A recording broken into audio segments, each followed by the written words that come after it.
들은 지난주에 이어서 계속해서 우리 다윗 시리즈. 세상 사람들도 다윗은 다 알아요. 그럼 또 뭐 정치인들도 이렇게 보면은 자기들끼리 뭐 솔로몬의 지혜를 배워야 된다. 뭐 솔로몬은 다 알아. 믿지도 않는 사람들이 솔로몬, 다윗 이런 사람들은 다 알고 있다는 거예요. 세상 사람들 다 알고 있습니다. 다윗이 어떤 사람이었습니까? 골리앗을 쳐부숴서 이겼다는 것도 세상 사람들 다 알아요. 그죠? 근데 어쨌든 다윗이 이제 통합 왕국의 왕이 되었어요. 그리고 난 이제 통치를 잘했습니다. 통치를 잘 해 나가던 중에 이제 먹고 살만하고 정치, 권력 이 모든 것이 안정이 됐을 때 가장 일생일대에 가장 큰 실수를 저질렀다 그랬습니다. 그래서 우리가 지난주에 다루었습니다. 그게 어떤 죄입니까?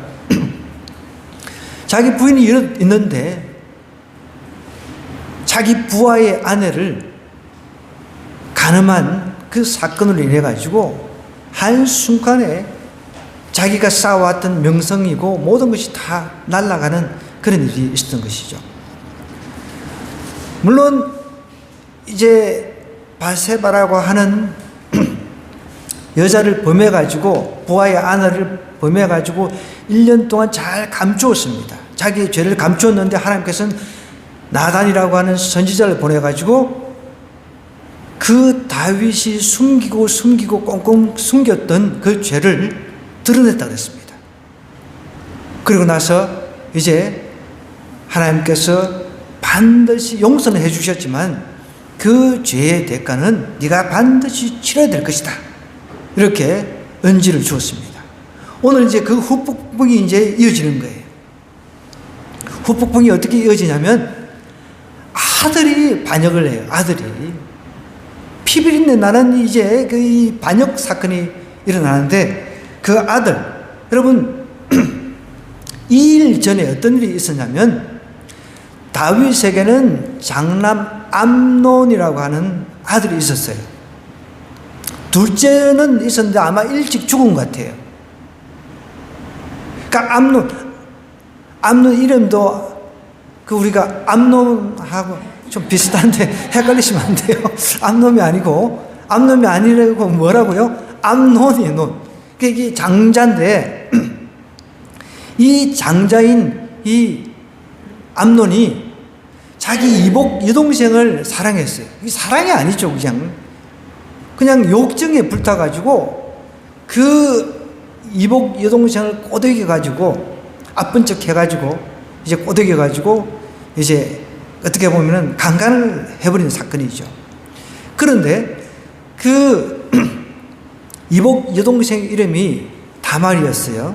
근데 이 다말하고 이 압살롬하고는 배가 같은 그런 이제 형제 자매 지간이죠. 압살롬 오빠죠. 그 사건은 이제 알게 돼가지고 벼르고 요거 암논 이제 어떻게 보면 자기한테 형이지만 잡아 죽이려고 준비를 했어요. 이를 갈고. 근데 압살롬은 굉장히 어떻게 보면 치밀한 사람입니다. 몇 년 동안 준비해가지고 이제 양떼를 깎는 그런 축제에 그 왕자들 다 이렇게 초청을 했거든요. 왕하고 이렇게 초청을 했는데 그 당시 이제 왕인 다윗 아버지인 왕은 자기는 안 가겠다. 그러면은 아버지, 형들, 다른 왕자들 다 보내주세요. 이렇게 해가지고 초청을 해가지고 그때 때를 맞춰가지고 암논을 잡아 죽여버린 겁니다. 그리고 난 뒤에 이제 사람을 잡아 죽였으니까 그것도 형제를 잡아 죽였으면은 다윗이 뭔가 잡아가지고 족치든지 그 벌의 대가를 치르게 했어야 되는데 그냥 유야무야 넘어갔다는 것이죠. 그런 가운데서 다윗은 그래도 이제 어떻게 보면은 장자 죽었잖아요. 차자는 아마 일찍 죽은 걸로 학자들이 그렇게 추정을 합니다. 그래서 실질적으로 이제 압살롬이 어떻게 돼요? 장자가 되잖아요. 장자가. 그런 이제 상태에서 압살롬을 그리워하는 모습을 이제 요압 장군한테 이제 어떻게 보면은 들키게 된 거죠. 이제 이 요압 장군이 잘 이야기를 해가지고 그 아들 압살롬을 이제 데리고 와서 아버지하고 다윗 왕하고 화해를 시켜 주었습니다. 근데 화해도 제대로 된 화해를 하질 않은 거죠. 어떻게 보면. 여러분, 우리도 살아가면서 제대로 된 화해를 하지 않으면은 그 안에 뭔가 그 찌꺼기 같은 게 남아있어가지고 팍 폭발할 때가 있습니다. 오늘도 차를 타고 오면서 그게 폭발이 돼가지고 두 분이 그냥 그 교회를 오늘 나오시다가 안 나왔어요. 참, 너무 답답합니다. 그러니까 압살롬은 아버지하고 화해를 나름대로 그냥 대면을 했어요. 한편으로는 용서를 해야 된다고 하면서도 한편으로는 용서가 안 되는 부분들이 있잖아요. 우리가 살아가면서. 그런데 제대로 화해를 안 하고 그래 알았어 너 살아라 이렇게 하다 보니까 이제 이 압살롬은 다른 마음을 품기 시작했습니다. 자기가 왕이 돼야 되겠다. 아버지를 이거 말도 안 되는 그런 상상이죠. 생각이죠. 아버지를 제거하고 자기가 왕이 돼야 되겠다 해가지고 이제 철저하게 4년에 걸쳐서 준비를 합니다. 4년에 걸쳐서. 우리는 우리 현재의 그 정치 권력 다툼 하는 것을 우리는 보고 있잖아요. 그죠? 우리나라뿐만 아니라 여러 나라에서 일어나는 정치 권력 다툼 이런 것들을 우리가 보고 있습니다. 성경에서는 수없이 이런 것들을 이제 언급을 하고 있거든요. 오늘 이야기가 이제 압살롬이 반역하는 내용인데 한번 보십시다. 15장 1절부터 그 후에 압살롬이 자기를 위하여 병거와 말들을 준비하고 아버지하고는 그냥 형식적으로 이제 화해하고 난 뒤에 또 다른 흑심을 품은 겁니다. 자기가 장남이니까 당연히 이 나라 자기 것이다 생각하고 이제 나름대로 합법적인 방법을 찾아내려고 이제 치밀하게 4년 동안 준비를 하는 것이죠.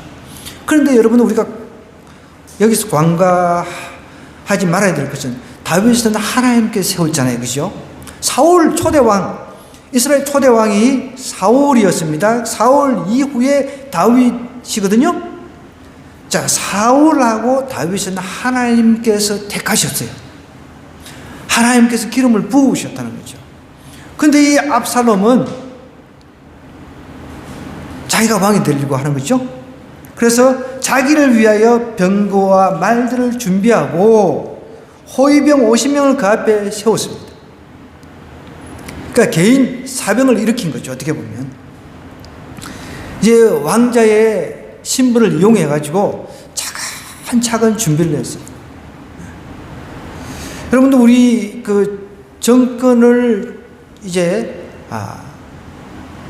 뭔가 탐을 내 가지고 대통령이 되겠다 이런 사람들도 아주 차근차근 준비를 하잖아요. 여기에 대통령의 욕심이 있는 분이 혹시 계세요? 마음으로 차근차근 준비하고 계신 분이 계신지는 모르겠지만 그렇게 해서 차근차근 준비를 하고 있습니다. 압살롬이 이제 일찍 일어나 성문 길 곁에 서서 아마 이때는 이제 아버지가 이제 좀 늙고 나름대로 이제 영향력이 조금은 줄어들었던 그런 상황인데 물론 여러분 제일 처음 원인은 아버지 다윗에게 있는 것이죠. 이제 압살롬이 일찍 일어나서 성문 길 곁에 서서 어떤 사람이든지 송사가 있어 그러니까 이제 재판을 이제 받으러 오는 사람들이 있을 것 아닙니까? 억울한 일 당한 사람들도 있잖아요. 우리나라 때도 우리나라도 조선시대 때 북치고 억울한 일 있으면은 나는 억울합니다. 호소할 길이 없으니까 왕한테 가서 바로 이렇게 직언하는 그런 제도가 있었잖아요. 여기에서도 이제 그런 게 있었어요. 송사가 있어가지고 왕에게 재판을 청하러 올 때에 그 사람을 불러 이르되 너는 어느 성읍 사람이냐? 아니 그 사람의 대답이 종은 이스라엘 아무 지파에 속했다 이렇게 이야기를 합니다.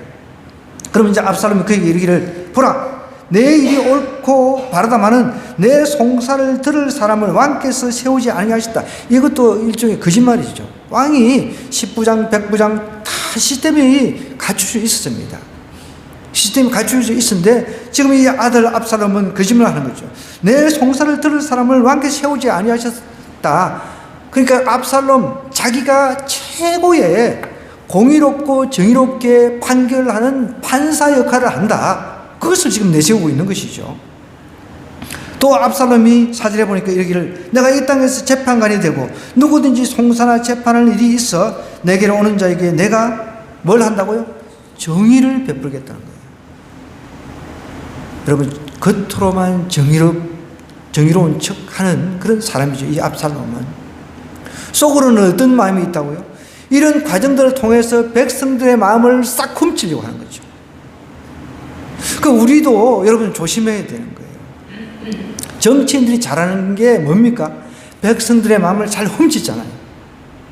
그 자기한테 표를 찍게 하기 위해서 막 온갖 가물이슬을 다 그냥 막 쏟아내가지고 뭔가 자기가 뭔가 되면은 대통령이 되면 뭔가 자기가 국회의원이 되면은 뭔가 다 해줄 것 같아요. 사람들은 그런 거 보고 막 찍잖아요. 그 사람의 중심을 우리가 볼 수가 없으니까. 그냥 종이 한 장, 이제 공약 한 장에 쫓기는 경우가 많이 있습니다. 저도 역대 대통령들 제가 다 이렇게 도장을 찍었거든요. 제가 기억에 남는 거는 우리 정주영 회장 여러분 다 아실 거예요. 그죠? 정주영 회장이 그때 무엇을 공약했냐면은 아파트 반값. 당연히 제가 찍었죠. 저는 아파트에 욕심은 없었지만 그때 당시도 아파트에 욕심 자체가 없었지만 아유 파격적이잖아요. 아파트를 갖다 반값으로 자기는 대통령 되면 이렇게 하겠다. 아유 너무 신선하잖아요. 찍었는데 떨어졌잖아요. 압살롬은 철저하게 사람들의 마음을 자기에게로 돌리기 위해서 치밀하게 계획하고 4년 동안 준비를 했습니다. 정의를 베풀겠다. 그러니까 사람들이 또 압살롬이 어떤 인물이라고 그랬어요? 그 나라에서 가장 미남이었다고 그랬습니다. 세계에서 가장 미남이 얼마 전에 죽었다고 제가 뉴스를 통해 들었거든요. 아랑드롱인지 알랭드롱 이름 잘 모르겠네. 맞나요? 아랑드롱? 알랑드롱? 하여튼 비슷한 발음이 나도 그죠? 네. 아랑드롱? 네. 아랭인지 뭐 하여간 뭐 아령드롱이지 뭐 하여간 뭐 그렇다 치고 세계에서 제일 미남이었대요. 근데 압살롬이 이스라엘 전체를 통틀어서 가장 미남이었어요. 그러니 얼굴 잘생겼지. 그런데 또 아이고 이게 뭐 내 어떤 문제를 가지고 가니까 자기가 다 해결해 줄 거. 이미 왕자로서는 뭐 장남이니까 사람들 입장에서도 자기 왕이다 충분히 이렇게 생각했겠죠. 그런데 자기가 어떤 문제를 들고 가면은 해결 잘 해주니까 사람들의 마음이 그냥 다 그게 꽂혀버린 거예요. 여러분 우리가 이런 데 꽂히면 안 돼요. 우리 여성들도 이런 남자 만나면 배가 망신합니다. 예? 얼굴 잘생겼다 그러면 박복음? 예. 복음 이름이 좀 안 좋아. 그 복음. 복음. 복음. 복음. 그러니까 보배로운 금 그런 뜻이. 금 보배로운 금이란 뜻이겠네. 그러니까 우리 지금 남자들이 박복음 여자들이지 막 박복음 잘생겼다고 막 이러니까 여러분 너무 외형에 그냥 치우치면 안 돼요. 지금 압살롬이 지금 백성들 마음 다 훔쳐가지고 나라를 갖다가 지금 완전히 지금 망하게 지금 끌고 가잖아요. 보세요. 정의 베풀기를 원하면서 사람이 가까이 와서 그에게 절을 하면 어떻게 돼요? 압살롬의 손을 절하지 마라. 어떻게 보면 그 사람은 붙들고 그에게 입을 맞추는 거예요. 굉장히 또 겸손해 보이죠. 겸손해 얼굴 잘생겨 하여간 또 뭐 판결도 잘해줘. 내 문제 삶의 문제 다 해결해 주네. 이러니 뭐 금상첨화지. 그러면 뭐 특히 이제 여자들 같은 거 오빠 하면서 그냥 달려들 수밖에 없죠. 자 6절 보십시오. 이스라엘 무리 중에 왕께 재판을 청하러 오는 자들마다 압살롬의 행함이 이와 같아서 이스라엘 사람의 마음을 어떻게 했다고요? 압살롬이 훔쳤다. 근데 이 훔치다라고 하는 이 원어에 히브리의 뜻은 강탈하다 이런 뜻입니다. 그러니까 우리가 흔히 그 사람이 내 마음을 훔쳤어. 우리가 연애할 때 막 그런 말을 많이 쓰잖아요. 좋게 우리가 훔치다 이런 표현을 쓰는데 여기서 훔치다고 하는 것은 그게 강탈하다 이런 뜻이 있습니다. 백성의 마음을 교묘하게 강탈을 해버린 거예요. 여러분 우리가 사탄의 마음에 강탈당하면 안 됩니다. 사탄은 자꾸 우리 하나가 되지 못하게 하고 싸우게 하고 이간질 시키고 사탄이 하는 짓이 그거거든요. 그런데 보십시오. 사탄은 어떻게 보면 압살롬의 마음에 들어가가지고 기가 막히게 사람들의 마음을 강탈을 해버리는 거예요. 대놓고 하는 것이 아니라 우리가 마음은 하나님께서 만드신 마음은 누가 알 수 있어요? 하나님 말고는 몰라요. 그래서 우리도 스스로 그런 이야기를 하잖아요. 나도 내 마음 나도 몰라. 그런 노래도 있는 것 같은데 없어요? 우리 이용태 씨 지금 주무시는데 노래방에 그 노래 교실에 가서 내 마음 나도 몰라 그런 노래 안 불러요?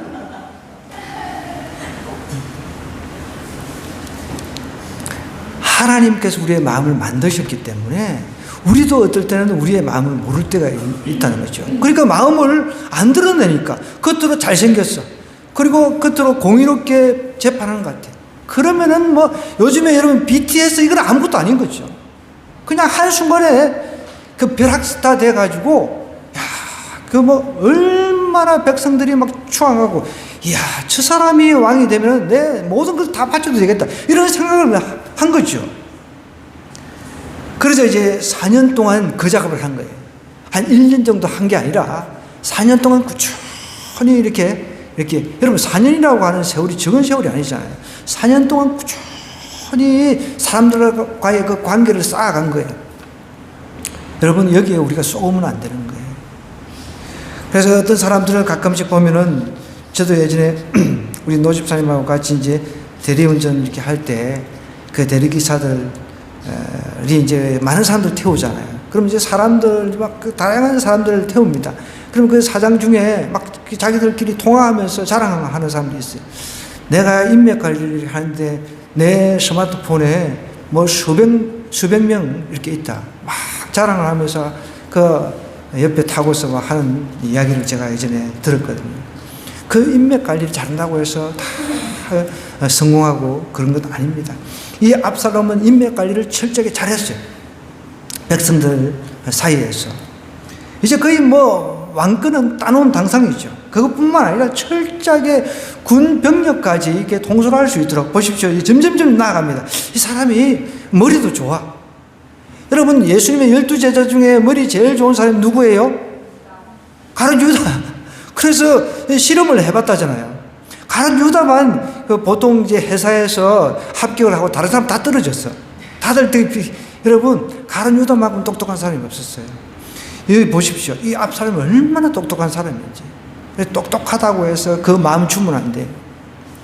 여러분 우리 여성들 똑똑하고 잘생겼다고 해서 그게 마음 강탈당하면 안 된다는 것입니다. 보십시오. 이제 점점점 나아가는데 4년 만에 압살롬이 이제 왕께 이제 아뢰죠. 내가 여호와께 서원한 것이 있다. 신앙도 어떻게 보면은 여러분 자신의 야망을 위해서 이용을 하고 있다는 거예요. 기가 막힌 노릇이죠. 하나님 앞에 이제 서원이라고 하는 것은 하나님께서 나에게 이렇게 해 주시면은 내가 이렇게 하겠습니다. 이런 고백이죠. 서원한 것이 사온이 청하건대 내가 헤브론에 가서 그 서원을 이루게 하소서. 헤브론은 다윗이 처음에는 유다 지파 그 왕이 됐거든요. 거기서 이제 한 초기에 7년 정도 왕을 했단 말이에요. 그런데 아버지가 초기에 왕을 했던 그 성읍을 전략적으로 공략을 한 거예요. 이 압살롬이 얼마나 똑똑한지. 그런데 보십시오. 통합왕국의 왕이 되면서 북쪽 이스라엘하고 남쪽 유다하고 이제 통일이 돼가지고 통합왕국의 왕이 됐잖아요. 그러면 헤브론 입장에서는 어떻게 보면은 지금 전체 왕이 돼가지고 도읍을 갖다가 예루살렘으로 옮긴 것에 대한 섭섭함이 분명히 있을 거라는 거예요. 여러분 생각해 보십시오. 이제 우리나라 이제 정권이 세종으로 옮긴다고 뭐 저기 그 국회의사당하고 이제 대통령 집무실도 세종으로 옮긴다고 막 그러잖아요. 그럼 세종 사람들은 얼마나 좋겠어요. 집값도 오르고. 근데 다 이제 이쪽에 이제 서울에 있는 사람들은 나중에 저쪽으로 가면은 조금 소외받는 그런 느낌이 있을 것 아니에요. 그러니까 그런 것까지 다 계산한 거예요. 이 압살롬이 보통 사람이 아니에요. 똑똑하다는 것은 내가 볼 때 진짜 탁월해, 이 사람이. 그런 걸 다 계산한 거예요. 그러니까 이 지금 헤브론 쪽에서는 예전에 이제 수도였지만 지금은 수도가 아니잖아요. 자기 아버지가 이제 그 유다 쪽에 왕이 되었을 때는 거기가 수도였으니까. 그런데 이제 헤브론에서 보통 한 하루길 정도 된단 말이에요. 하루길 정도 되는 그 예루살렘으로 이제 수도를 이전을 했으니까 그까지 다 계산하고 거기서 헤브론에서 이제 그 쿠데타를 일으켜가지고 하루 만에 충분히 예루살렘으로 진격을 할 수 있으니까 거기서 다 계산을 한 겁니다. 이제 아버지한테 가가지고 이렇게 이야기를 합니다. 당신의 종이 아람 그술에 있을 때에 자기 형 죽이고 피신에 있을 때 이야기입니다. 서원하기를 만일 여호께서 반드시 나를 예루살렘으로 돌아가게 하시면 내가 여호와를 섬기리이다. 그렇게 이야기를 한 거예요. 여러분 신앙도 이것을 마음에 있는 것은 감추고 입으로만 신앙생활하는 사람들이 많이 있습니다. 압살롬이 그런 사람이었죠. 그럴듯해. 그 아버지가 듣기에는 야 기특하네 이놈. 얼마나 그 흐뭇하겠습니까? 아 그래. 여러분 생각해 보십시오. 우리가 자녀를 잘 키워놨어요. 근데 뭐 신앙 이야기를 하면 기분 좋잖아요. 저도 우리 아들하고 신앙 이야기를 하면 참 기분 좋거든요. 아 기특하다. 얘가 이런 생각을 하고 있나.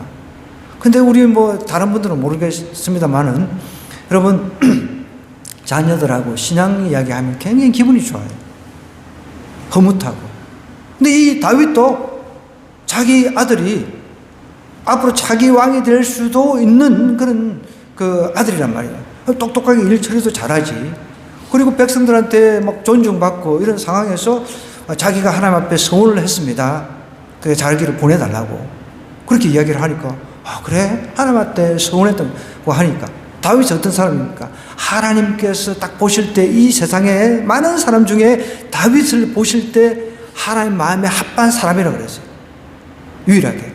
그러니까 자기 아들이 신앙 이야기를 하니까 어떻게 해요? 평안히 가라. 그러니까 이제 헤브론으로 가서 거사 준비를 하는 거예요. 쿠데타 준비를 하는 거예요. 근데 이것도 좀 그래요. 저도 뭐 잘 모르겠습니다만 정치에 대해서 잘 모르지만 어떤 이제 성공하는 것은 혁명이고 실패하면 쿠데타고 뭐 이러니까 여기는 이제 어쨌든 실패를 했으니까 그 쿠데타가 되는 거잖아요. 그죠? 혁명이 아니고 자기가 혁명을 일으키려고 했단 말이죠. 왕이 이제 그에게 평양을 가라 하니까 헤브론으로 갔습니다. 이 압살롬이 정탐을 이스라엘 모든 지파 가운데 보냈어요. 12지파니까 난 정말 치밀해. 회사에서 쓰려고 하면 압살롬 같은 사람을 써야 돼. 그죠? 어떤 면에서 압살롬을 뽑아야 된다니까.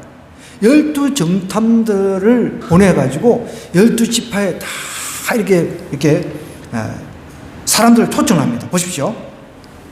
들어보내 이르기를 너희는 나팔 소리를 듣거든 곧 말하기를 압살롬이 헤브론에서 왕이 됐다 해라.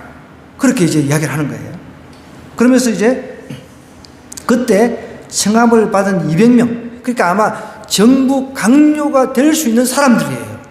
이 200명은 그냥 길거리 다니는 뭐 그냥 건달 이런 사람이 아니라 다윗 당시 정부 강요들 아주 그 요직에 있는 사람들 그런 사람들 있잖아요. 그런 사람들 200명을 다 초청한 겁니다. 대단하죠.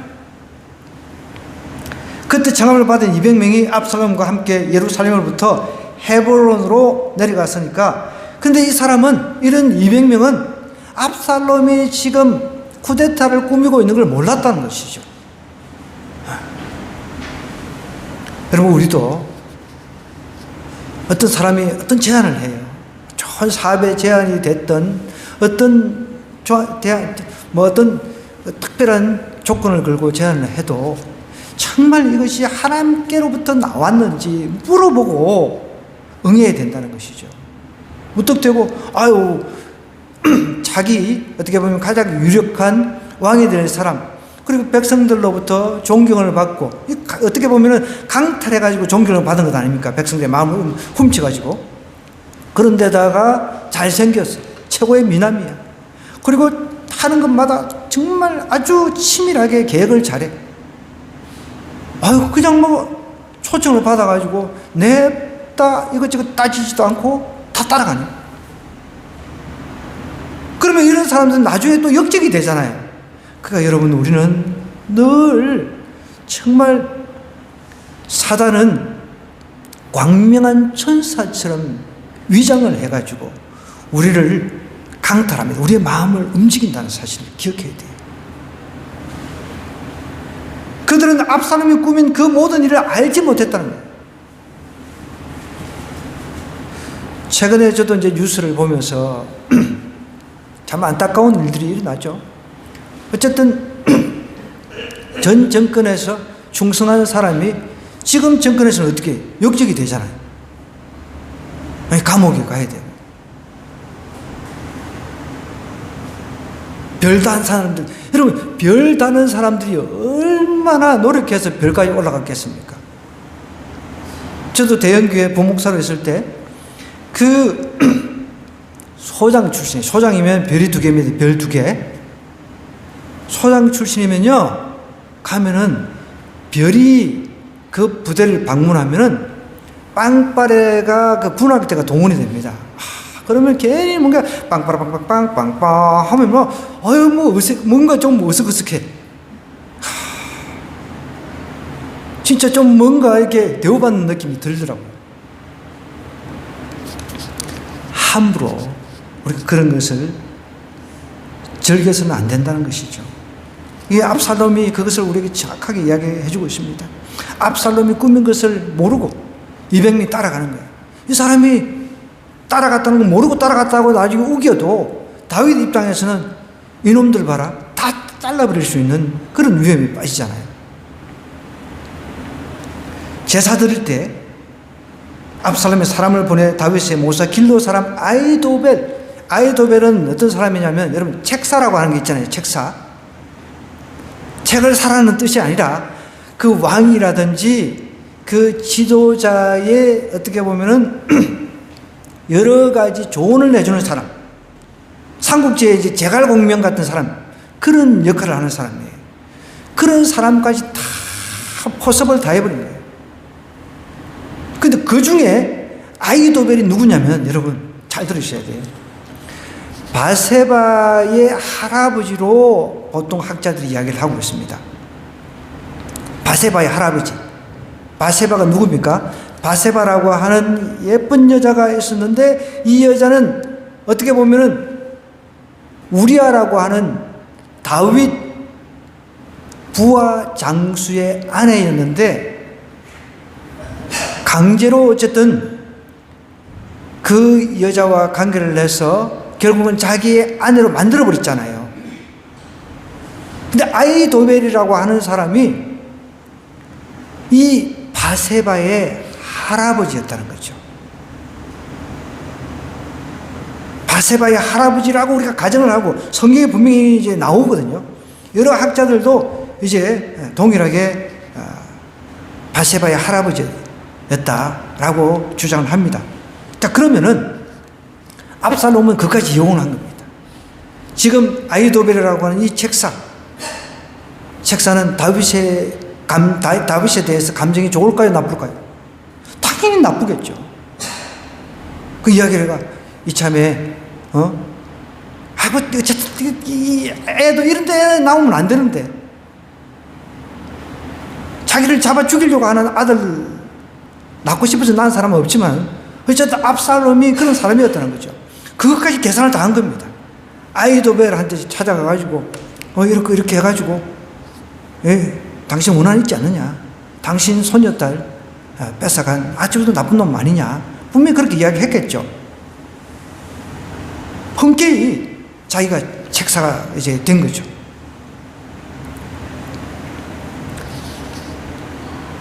길로에서 이 아히도벨을 이제 초청해가지고 이제 자기의 책사로 삼았습니다. 반역관이 커가면서 압살롬에게로 돌아오는 백성이 어마어마하게 많아진 거죠.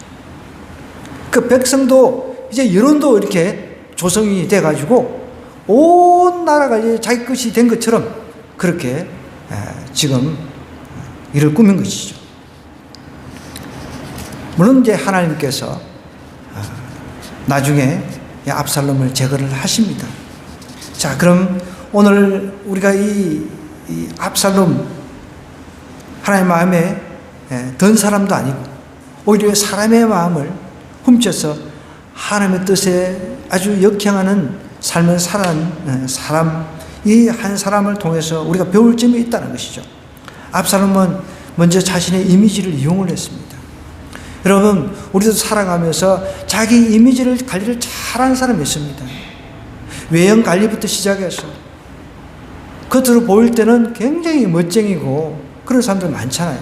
가끔씩 저도 이제 뉴스 같은 거 보면은 이제 아주 좋은 학벌에 그런 그런 것도 얼마나 속일 수 있으니까. 그래도 얼굴도 잘생겨. 그리고 좋은 직장 다닌다 해가지고 이제 데이팅 앱 같은데 등록을 여러 개 해가지고 한 사람이 이쪽 뛰고 이쪽 여러 개 뛰고 해가지고 여자들 갖다가 올려가지고 여자들은 그것도 모르고 거기다 온 전 재산을 다 갖다 바치고 이런 일들을 제가 뉴스를 통해서 가끔 보거든요. 정말 답답하다. 이 압살롬 같은 사람을 만나면 안 된다는 거예요. 압살롬 이미지 관리에 아주 기가 막힌 사람이었습니다. 이미지를 이용을 했다는 것이죠. 뿐만 아닙니다. 사람들의 불만을 또 이용을 했어요. 여러분, 불만이 있는 곳에 사탄이 틈탑니다. 불만이 풍성한 그런 곳에 자꾸만 가까이 하려고 하면 안 돼요. 오히려 하나님의 은혜가 넘치는 곳, 정말 하나님의 은혜를 이야기하는 곳, 감사가 넘치는 그런 모임에 자꾸 몸을 담아야지 막 불만이 넘치는 그런 단체 가가지고 같이 여러분 직장에서도 막 뒷담화라는 이야기 많이 하잖아요. 누구 하면 막 까고 그냥 까는 거는 재밌잖아. 어떻게 보면 막 같이 들어가서 또 까고 여러분 까봐야 남는 게 하나도 없습니다. 저도 중국집에 일을 하면서 10대 때 양파도 열심히 까봤는데 나는 건 눈물밖에 없더라고요. 여러분, 이 압살롬은 불만을 이용을 한 사람이에요.